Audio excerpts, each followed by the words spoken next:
Hey, Paulina, Hi, Lars. you know that 2 weeks, 3 weeks from now, I'm actually coming to Germany. I know. 2 weeks. And It's 2 weeks and why am I coming to Germany? because I became old. Because I turned 40 and you are coming to celebrate. You and your girlfriend are coming to celebrate our big party. Yes, but if With you're old and you're turning 40, what am I like? Am I like something you find deep down in the bottom of the pyramids or something like that?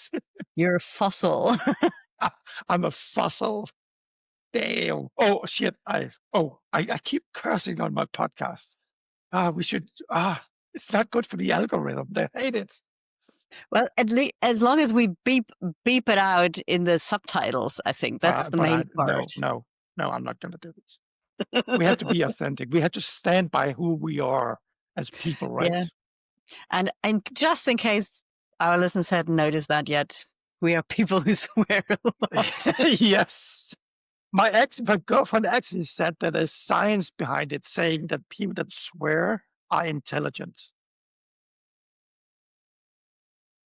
That is I and like that is that. we have to look that up, because if that's the case, wow, I'm so intelligent.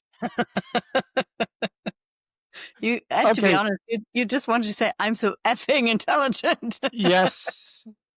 I actually realize right now that I'm we are going to record an episode while I'm in Germany. We don't going to stop in Berlin, so I have to remember to bring my microphone, Okay. because we're actually going to record that.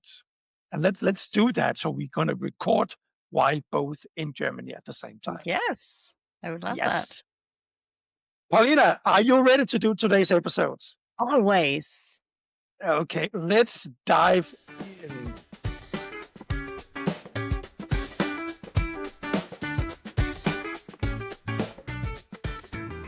Welcome, everybody, to Cultures from Hell. I'm your host, Lars, and today we are diving into a tricky but crucial topic: what happens when the founder becomes the very problem the culture needs to solve. Visionary leaders can create incredible companies. We have all seen that. But sometimes their blind spots become roadblocks. My guest, as always, is Paulina, co host and co founder of the Culture Code Foundation, who helps companies or organizations navigate exactly these challenges. Welcome back, Paulina. Thank you, Lars.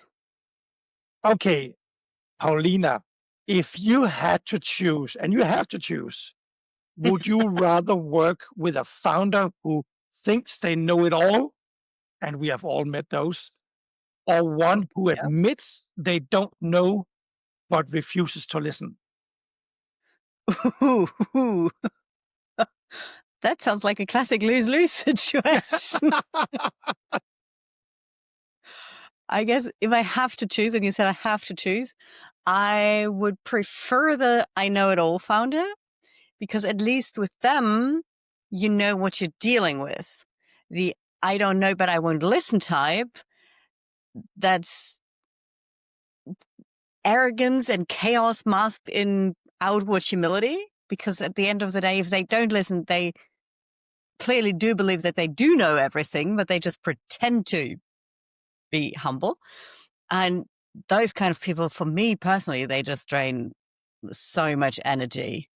And with them, from my experience, decisions get delayed, ownership gets blurred, and people just stop trusting the process. And they definitely won't speak up, because whatever for? If you won't listen they. I don't want a gender here. So if they don't want to listen anyway, why should I ever speak up? And in your experience, and that you both have experience from working in startup companies, and of course, like with the Culture Code Foundation, working with companies. when do you see, or when does a founder's vision turn from strength into a liability?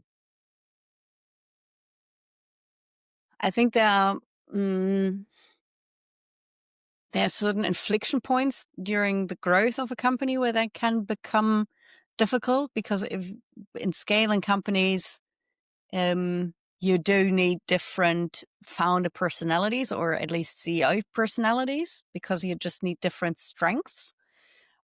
When it comes to culture, I would say it flips when the vision becomes a mirror instead of a window.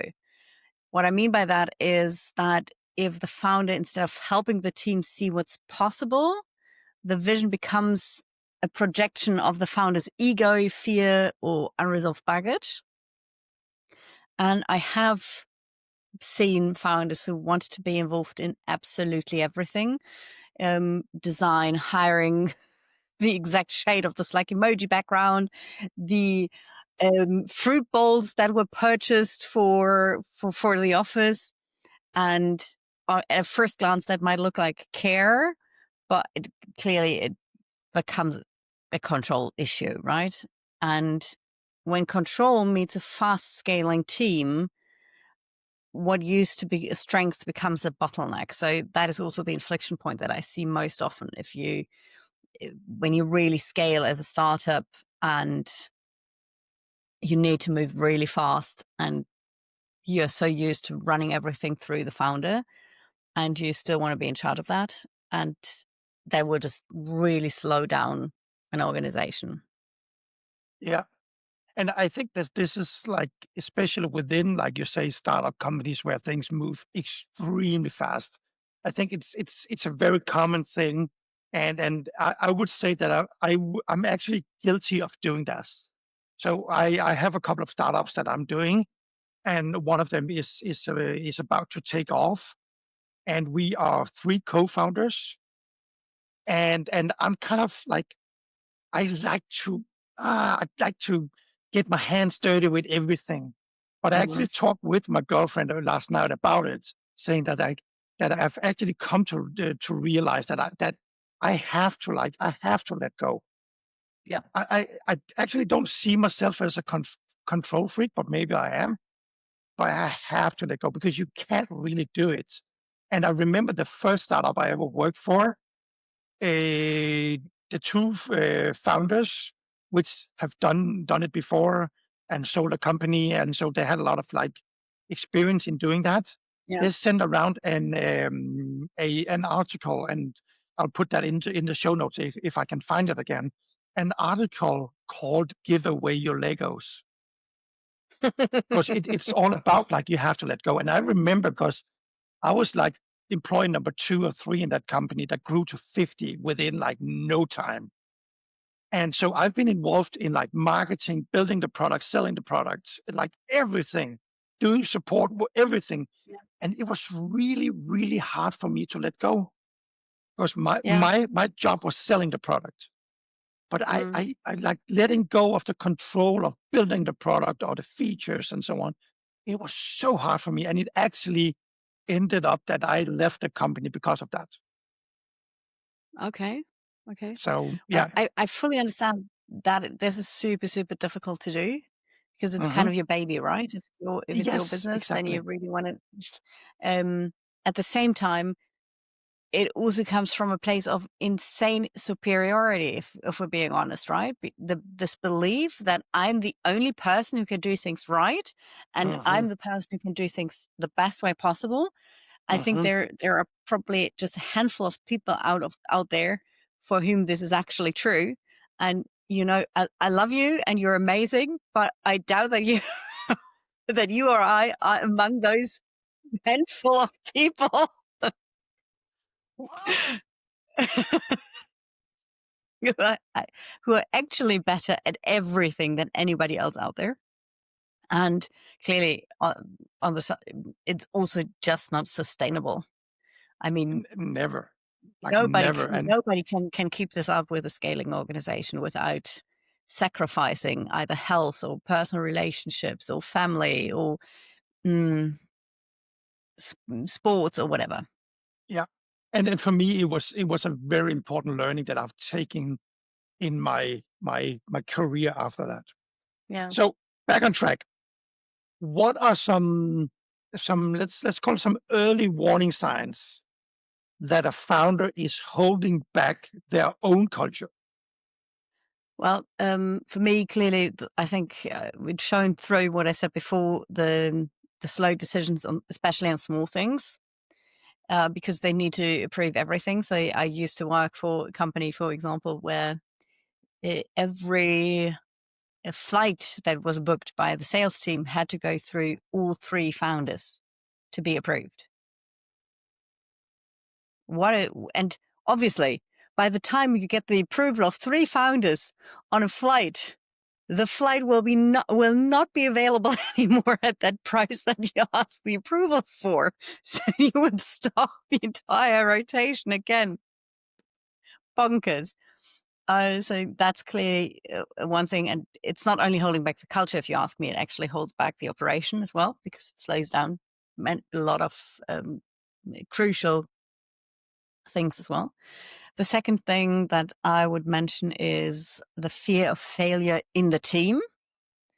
Because then you'll hear whispers like, don't send this yet, it's not perfect. And the third thing is that people either stop telling the truth or they start making jokes about the founder. So when they're starting to lose a little bit of the respect, or feedback is watered down, or everybody waits until the founder leaves to really speak honestly, those are important signs that that there's something going on. And if you hear more jokes than questions during a founder's absence, then the culture is already broken. Because the culture is happening when the founder is not in the room. Is what actually happens when the founders are not in the room in those situations. And can you share a story where the founder became the bottleneck? Oh, honestly, I have so many. I just shared the flight story, right? That was one of them, but that was actually where I was still working at that company as an employee, not as a consultant. And from that perspective, I worked with a founder who insisted on being involved in every single decision, even down to how the recruitment ad was being worded. And you know me, I pride myself in candor, and that is also part of our culture at Culture Code Foundation, that we really speak up about things and that we don't sugarcoat. So we addressed it really head on with the founder. And even though they did see our point, they've really struggled with changing their behavior. And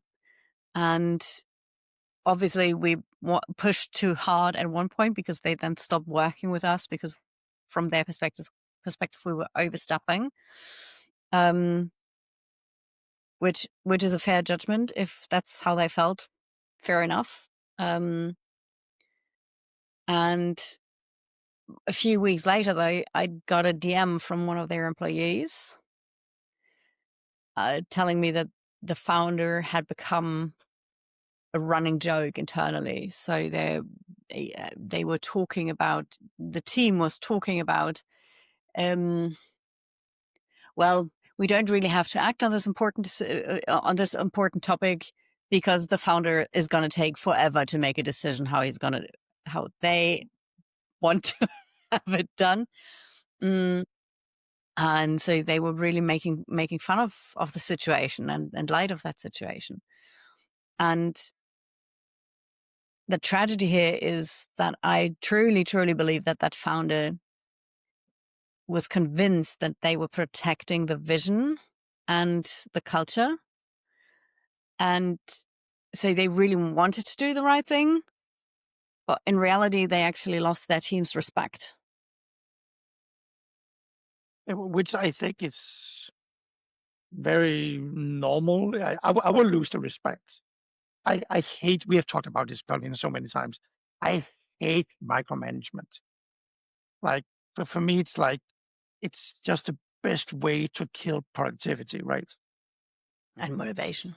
And motivation. Yeah. Like, yeah, that is why I am self-employed. Okay, so why is it so hard for employees to speak truth to power in founder-led companies? I think that has multiple reasons. First of all, very many startups work with a lot of very young and unexperienced employees who might not have learned to speak up. And so that is the one aspect to it. And the other thing is that the founder often is the culture. And that's the way it should be, right? At the beginning, if you found a company, obviously, if you do it intentionally, you do set the tone. I mean, Ari and I have been doing this for the Culture Code Foundation. You are obviously doing it for your businesses. So that is just the normal and right way to go forward. But when your job, your equity, and your sense of belonging all trace back to one person, then you tend to learn very fast what's safe to say and what isn't. Because I think I mentioned that before, we, as human beings, we have the tendency to try to protect ourselves by all means possible. And many founders unintentionally confuse disagreement with disloyalty, which also has to do with the fact that many first-time founders also don't have experience as leaders, right? If you have serial entrepreneurs or founders who've been doing this for multiple years, that's obviously a completely different story. But with a first-time founder, there is also that lack of experience on the leadership part. And those circumstances can just lead to people protecting themselves by staying vague or silent. And I think it's a very understandable motion. And at the same time, the silence is, and we've been down that road over and over again, silence is where dysfunction breeds. I couldn't agree more. You talked about, like you said, like founders is sometimes like they've never tried to manage the team before, and of course they have to learn it and so on. And speaking of those founders, is there any myth about founders often believe that about themselves that make this worse? Yes. So Maybe a little bit of leading question. slightly priming, yes. So I would definitely say the one that I mentioned before, this belief that I'm the only one who can get this right, that I'm the only one who can do this properly, or that I'm the one who can do everything best. That is clearly a myth for most people out there, which goes hand in hand with the belief that I'm the only one who truly gets the vision. Side note, if that is true, then you're not communicating your vision well enough. A third myth that I see regularly is that believe if I'm being hard to impress, that means that I have high standards and that I don't settle for less than exceptional performance, for example. And last but not least, the myth that people will tell me if something's wrong. Each of these myths, my perspective, is very seductive, and each creates a culture where fear replaces feedback. Because if that belief is super, super ingrained in the founder's personality and they talk about it or they just send it out there by their actions, that is really, really hard to argue against. without risking your job, usually, because all of those beliefs come from a place of superiority, of believing that yourself to be so much better than everyone else around you, and then you won't be open for feedback. And I very, very strongly advise, and that's also something that we do in our work, that founders need to swap those myths or self-beliefs with radical self-honesty and a radical self-reflection and a willingness to build structures where others can thrive without the founders being in the room and without the founders having to fix and control everything. And don't get me wrong, I think most founders that I've met are really strong visionaries. They really they really bring something of value and great stuff into the world. So I don't want to say they don't know what they are doing or whatnot, right? But I do see, and maybe it also has to be a bit like this. You can't be too self-critical in order to become a founder, because then you would doubt every move that you're making, and that could hinder the process as well. So I want to raise that perspective as well. But I think it's crucial to be self-honest, not necessarily self-critical, but self-honest, and really keep asking yourself how your behavior supports or hinders the growth of the business in terms of culture, in terms of collaboration, in terms of processes, speed, etc. And if I can just say something like to myth number 3, because when you said like people will tell me if something is wrong, again, back to the story that I talked about earlier for the first startup I ever joined. Again, I was not a founder or a co-founder, but I was one of the first employees. So when we grew really fast, some of the like later hires, they kind of saw me as one of those because I was like really crucial to the company. And one of the co-founders was living in the US, so she was not that present in the office. yeah, And because I was so early in and I was in charge of sales, I was like involved in a lot of processes. People saw me as one of, like, again, not the founders, but one of the like early ones, and a founding member, so to say. founding member or whatever you wanted to say. And on top of that, Paulina, you know me, you've seen me, like I'm 100+ kilos, like I'm 6'2". I can't remember how much that is in feet, but I'm like 6'2", 6'3" tall, like, and sometimes I came into people and said like, hey, we need to change that, we need to do that, and so on and so on. And people just said, oh yes, yes, yes, yes. And then later I learned that they went to other people and said like, I just said yes because I'm afraid of saying no to Lars. Mm.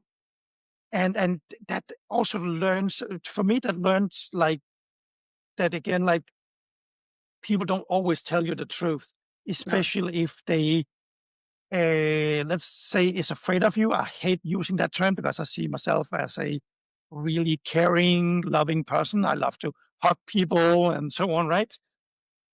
But I also became aware of like the power, and I'm saying that in quotation mark, you have if you are a founder or a founding member or a very early hire in a company, because that comes with power that you Obviously, have to respect. absolutely, absolutely.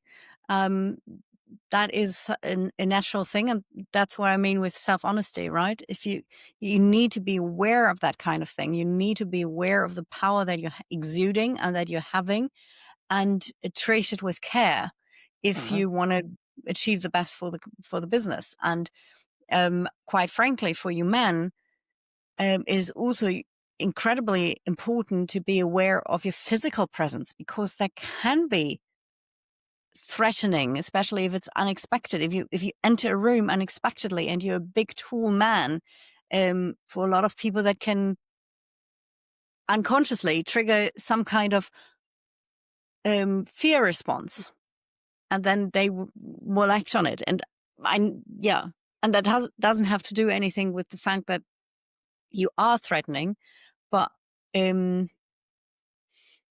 I've heard multiple stories like that from men before, that they don't perceive themselves as threatening at all, but they've come into situations where other people were frightened simply by the physical presence. So if you are aware of that, you can also obviously mitigate it, right?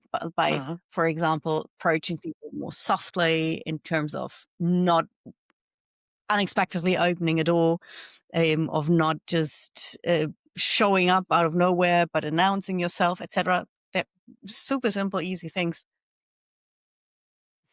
I Not easy. uh, I I often consider myself the same as the dog breed, the Great Dane, which is like a huge dog, but it doesn't know that, so it always wants to sit on people's lap, Yeah, right? That's that's how I perceive myself. Okay, it's actually a Paulina, really nice metaphor. and Oh, I'm I am a Dane, right? So I am a Great Dane, right? Yeah, okay. I was just about to say, you risk me calling you the Great Dane from now. Let's change the title to the Great Dane podcast. Okay, so how does loyalty to a founder, and I would assume, and I know that from experience, that loyalty to a founder is a thing, like a big thing. Like, so how Yeah. does loyalty to a founder sometimes silence necessary critique? Mm. So first of all, I believe founder loyalty is a huge thing out there. Um, and that also brings back some responsibility to the founder because, for example, with Eric, right, when we were both working at Solvemate, I think we were extremely loyal to Eric, but there was never a moment where I didn't feel I couldn't critique him, or where I couldn't give him like super candid feedback because he just made sure that candid feedback was just taken that he took it really well and that he really encouraged it. So the responsibility here, again, unfortunately, dear founders out there, it's on you to make sure that that happens. Because otherwise, when people are loyal to a fault for a person instead of the purpose, then for a lot of people, critiquing that person can feel like betrayal. And I have seen teams avoiding giving hard feedback because they really like the founder or because they felt indebted. And the thing is, real loyalty means helping someone grow, not letting them shrink the company around their unresolved leadership gaps. Yeah, and if I'm an employee and I see the founder is in problem, seeing the founder is the problem. Mm-hmm. What are three practical things I can do? Well, I think our listeners know this by now. Step number one for me is always self-reflection. So you can ask yourself, how are you complicit in terms of, are you maybe waiting for someone else to speak up? And then start by shifting your posture from complaint to courage. Because if you just complain to your peers about the founder's behavior, nothing's going to change, right? So you need to find ways to speak up. Obviously, you don't need to. There are people who just want to survive in any given context. But if you do want to thrive, then this is what I would suggest. The second step always is building alliances. Find others who share your view, because culture changes through networks, not solo heroes. And even in founder-led companies, every single employee can influence the company culture. It's not necessarily down to the founder, right? Obviously, You can run against walls, but there are always things that you can do. And that's probably the third step. Start small, but very, very clear. So raise one issue with clarity and care. Name the impact on the team.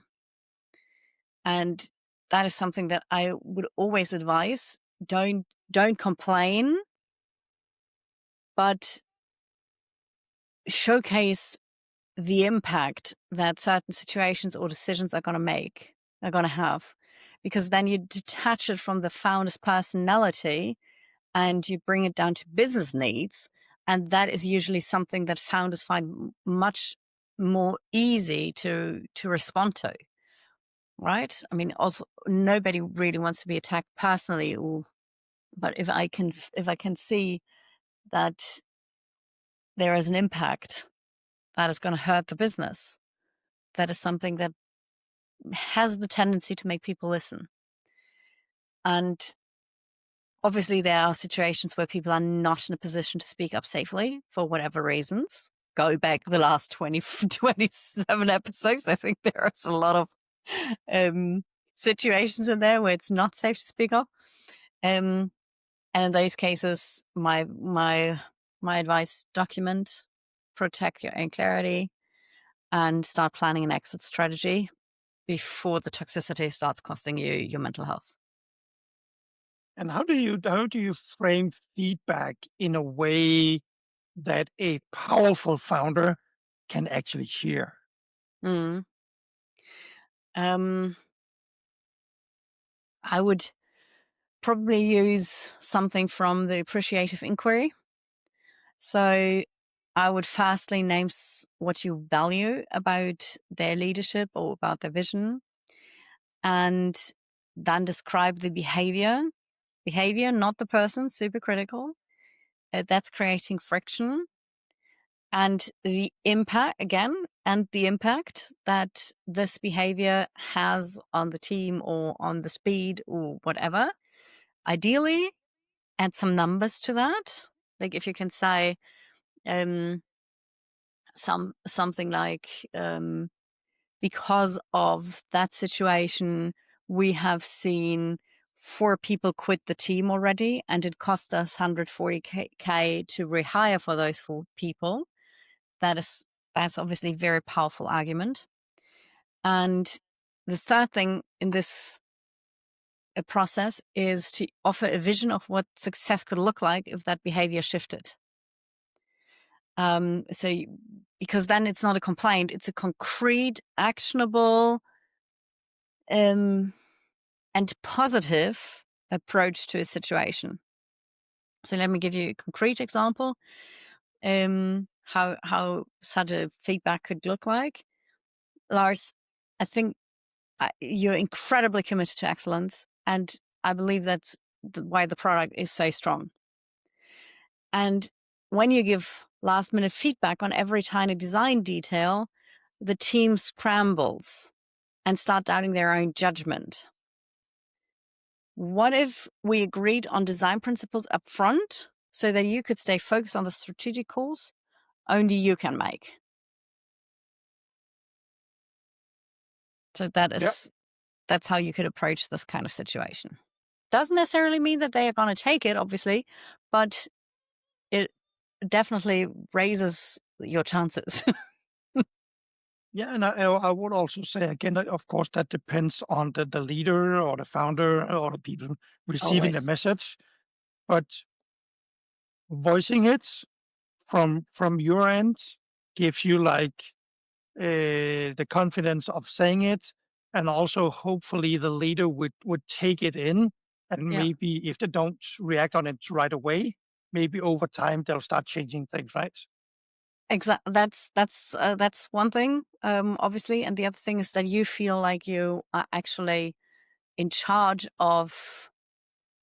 You're not just a victim to a situation, but you are taking charge of actively trying to change something, and that gives you back a little bit of control over your own work life. And I think that is already really important, that you And don't feel helpless. earlier on, you talked about like creating allies within the company. What role can allies or middle managers play in creating safety for truth telling? Mm. Mm. Well, I would say they can be cultural buffers in terms of they can create, if you have an ally that you really trust, then at least you have a small pocket where you can speak up honestly, even if it doesn't ever reach the top. It just gives you space to process those things. And if your allies happen to be middle managers as well, they can then in turn ideally normalize honest conversations and protect people from founder volatility. So yeah, buffer function probably describes this quite well. And what I've seen working quite well is creating shadow spaces for honest reflections. So there could be offsites, there could be anonymous check-ins, that could be. What I also used to do is take people on a walk and talk. So to get them out of the office, and just get them go have a coffee with them, or just take them on a walk, just to change the scenery and address topics from a different angle. Also important, modeling what feedback looks like up the chain. So as a middle manager, you can always, at least for your own team, set the standard. And you can even set a standard that's different than the standard that you are personally seeing. And then as a middle manager, and that's a difficult one, but if you manage to really translate the founder feedback into something that the team can actually use, that is incredibly powerful. And because as a middle manager, you are not a relay point. The middle management usually is the culture's immune system, and that is what makes middle management also crucial, and also very, very pressure position,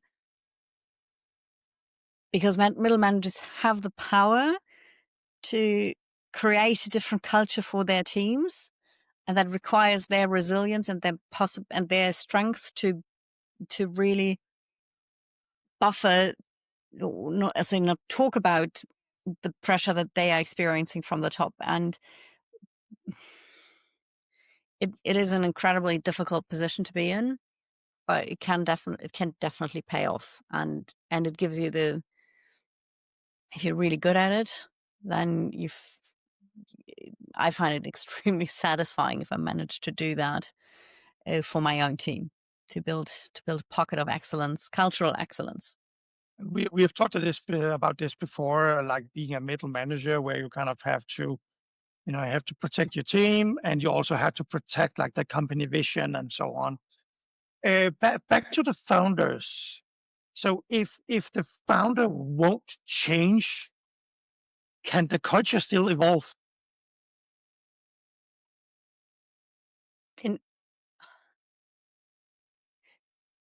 evolve in terms of getting better? I don't think so, because yes, you can build workarounds as a middle manager. You can do things for your team, and you can also shield it very, very much. But eventually, the ceiling for the business is set by the lowest emotional maturity in the room. And if that is the founder, you're stuck. I always say you always get the culture you deserve, and you are setting the bar for every behavior by your own behavior. So that, yeah, when the founder really won't change, it's gonna be difficult. However, there is a pivot point when the board or key investors start to intervene. And that is when truth telling becomes structurally backed. It's also when it's often too late. But because usually founders and investors and board members don't necessarily look closely at the culture. They usually just look at results. And as long as they work, as long as they are well set up, Mhm. they probably won't intervene. And what's the most effective? I'm gonna do this in quotation marks. And what's the most effective repair ritual you have seen in a founder-led team? Mm, I've seen an entire management team getting up on stage at a leadership retreat and acknowledging that they've made crucial mistakes in the past that hurt the team's trust and the leadership team's trust, and that they acknowledge the full responsibility for that, and that they are here today not to talk about the past and to defend the past mistakes they've made, but they are there to listen and rebuild the culture together. So you're showing real vulnerability and zero defensiveness. And then they followed through with really listening at that retreat and really taking everything in and asking in-depth questions and really trying to figure out what they can do better in the future. And they actually followed up with changed behavior, which is an incredible feat to do. So I was really, really impressed. And then they started bringing in trainings and all sorts of things to ensure that that this new behavior would stick, not just for them, but for the entire team. So for me, and I think we talked about it last week or the week before, repair isn't about saying sorry. It's about showing you're willing to grow, even when it's uncomfortable, and then actually following through on that. So actually changing your behavior and not just apologizing. And if let's say you are kind of like the guardian angel of a founder, you're sitting on the shoulder as a guardian angel should do. So if you could whisper one sentence into every founder's ear about culture, what would it be?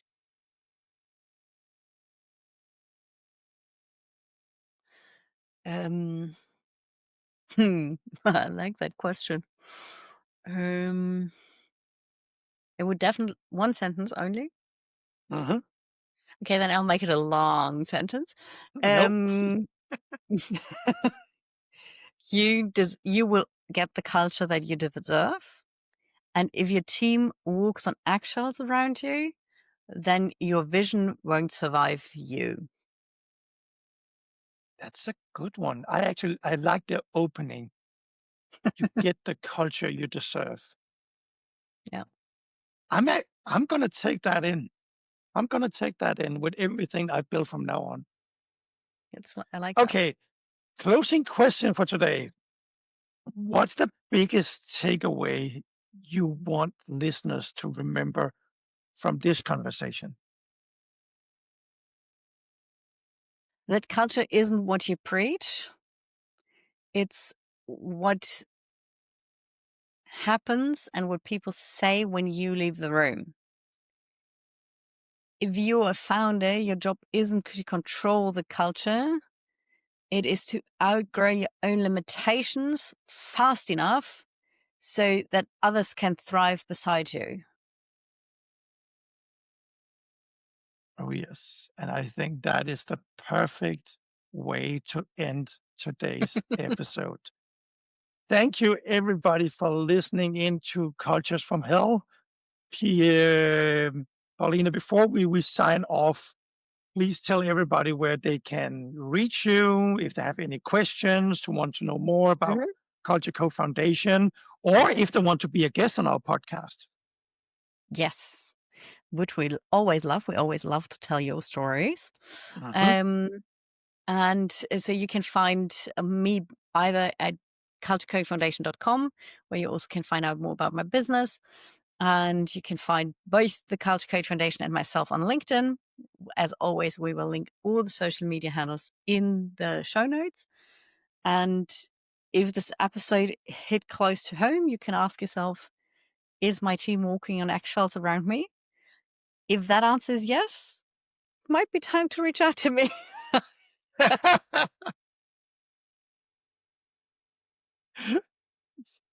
Okay. Thank you, everybody, for listening to Cultures from Health. We'll see you next week. Exactly. Thanks, everyone. And thank you, Lars.